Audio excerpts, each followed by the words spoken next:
Part 28. Today also I am teaching time expression. කාලාර්ථයේ පද.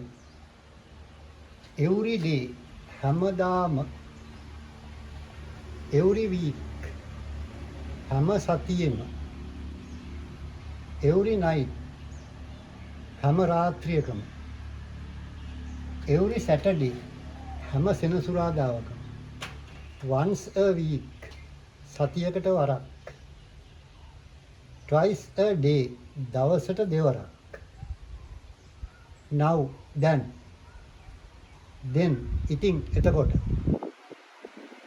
කාලාර්ථයේ පද හැමදාම හැම සතියෙම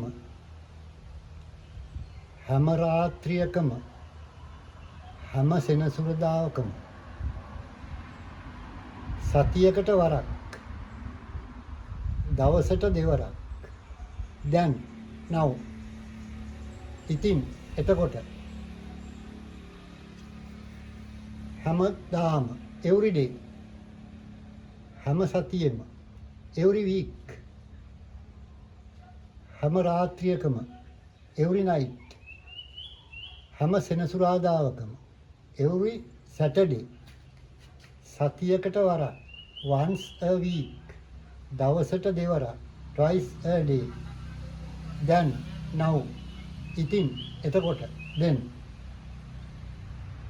if you want more you can use Sinhala English dictionary or translate app on your phone. By that you can learn meanings and pronunciation. Thank you very much. Goodbye.